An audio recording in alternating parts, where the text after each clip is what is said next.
So, hello everyone. And let me just introduce myself. My name is Marquiano Bando Ramos and I am the General Manager of ASWN. And so basically, nakaset up kami ngayon at magkakaroon kami ng squadcast. Ang guest natin for today is yung pinaka-boging face of ASWN, which is si marketing head Romel Nator. So, welcome natin siya, guys. Shit, Daniel Padilla. Shit, apaka-bogi. Ey! Ooh, shit, talaga naman. Sarap mo.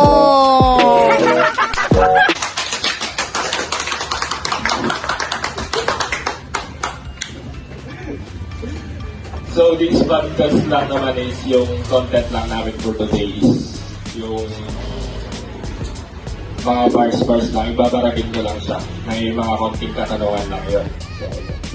So, let's start this first question. So, ayun nga. Paliban nga sa pagiging pangit, anong pinagkakabalan mo ngayon? Akala ko dahil gagawin mo ako. Ba't mo na ako sa sarili mo? So, next question. Ito, about na din dito sa business natin. So, sabi nga nila is ikaw yung face of ASWN. Paano mo mapapaganayan ka? Guys, Huwag mo na naman babalik sa akin kasi kailangan ko naman guys. Kitang-kita niyo naman siguro kung bakit ginawa akong face of ASWN. kapag na ako. Hindi na natin kailangan sabihin. Nakakaroon niya na yung makikita na naman siguro na. So, agree ba kayo guys? Agree ba kayo? Lapit na dito.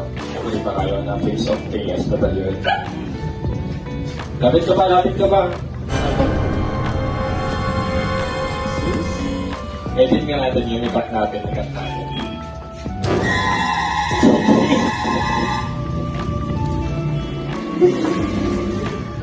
So, ikaw, may katanungan ka ba sa akin? So gusto ko malaman kung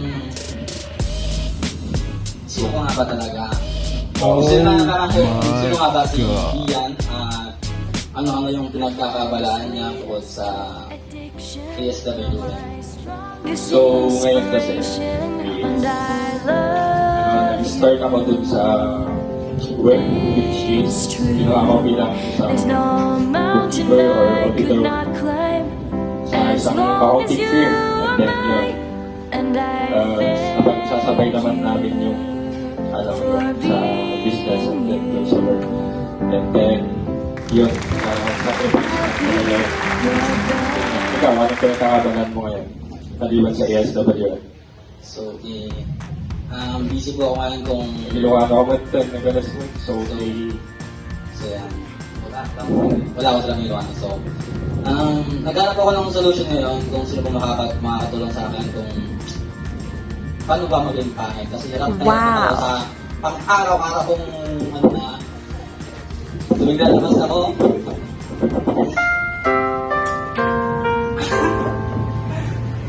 Napakahirap po, napakahirap. So, gusto ko lang talaga, wala ko na lang, nagpatalasig na ako sa mga mantika, wala pa rin. Gusto ko lang talaga maging normal yung pamumuhay ko. Napakahirap po sa atin yung dumating po sa kanto namin. Lagi po akong hinahanap ng mga chicks, mga babae sa amin, nakabubula ako.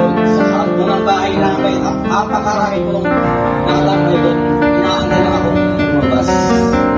shoutout ka pala sa Facebook ko sa Kylie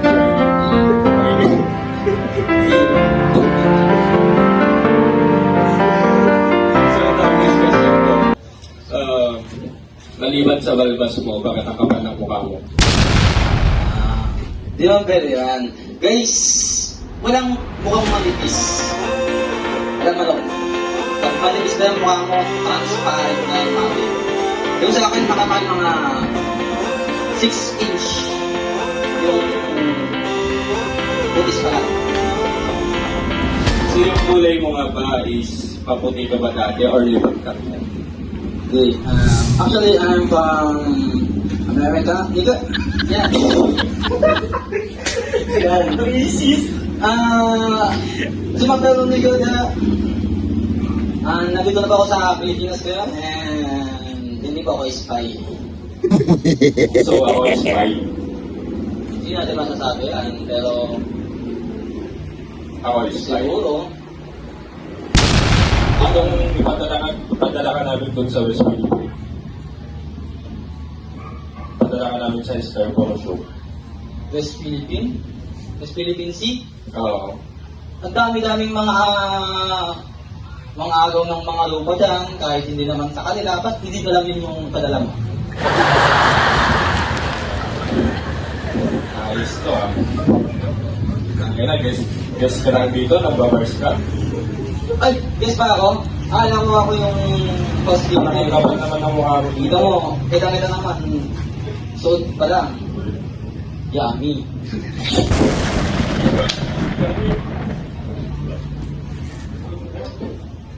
So, nakakatanong pa sa akin. Wala na. Ito. Alam naman natin siguro na marami kang pinagdadaanan ngayon at taon na taon ka. So, pwede mo bang sabihin sa amin kung paano mo na-stay na-motivated ka lang Na-motivated pa rin ako. na-motivated productive ka pa rin sa kabila ng mga ganyang pinagdadaanan. So, lahat naman lahat naman kasi tayo meron pagkakataon. Meron yung mga hindi nila nasasabi. So, ang ginagawa ko lang naman is, instead na mag-book-book, isipin na ito ba nangyayari.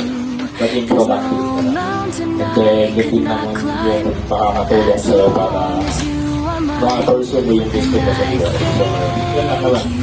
Eh, ba't parang ikaw pa yung ano dito, invest ka lang naman dito, hindi ka naman post. Pero, wala ka nang nakatanong sa akin kaya kung makatanong ako na nagtanong.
So, hello guys, welcome back and then currency naman, lumipat kami ng venue kasi may mga technical issues kami. So, yun na, welcome back and nasapang ko na naman itong 2-in-1 na to na kahit ng ugali. So, last two remaining questions na lang to. Ito. Ano yung masasabi mo sa mga viewers natin or mga followers sa business natin? Anong masasabi mo sa akin? Unang-una ka lahat, nagpapakalamat ako sa inyo. Hanggang nila sa tulo ay nanonood pa rin kayo sa Poging kasama nyo. So, ako pangit. Poging. So, ako pangit. Hindi ko sinasabing pangit ka, hindi ko sinasabing Poging ka. Poging. Yan. So, maraming salamat. Hanggang dito ay nagtitis pa rin kayo sa kasama ko. Okay? Yan. Masasabi ko lang, sana tuloy-tuloy pa rin kayo sa pagsuporta namin, sa business namin. Pwede na rin kami kailangan sa mga kakilala na may kailangan. As we need, nandun na po lahat ng ating kailangan. Kailangan nyo lang po i-click ang link na nasa baba. Yan po, parang Shopee lang din po yan. Ang pinagkaiba nga lang, services po ito po namin. Sana po ay tuloy-tuloy pa rin po sa pagsuway sa podcast namin at sa business namin. So, thank you so much everyone. And then na nga, sa yung naging host and ako na yung naging guest. So, yun lang naman. Tapos natin, thank you so much for watching guys. And then, bye-bye. See you at the next podcast.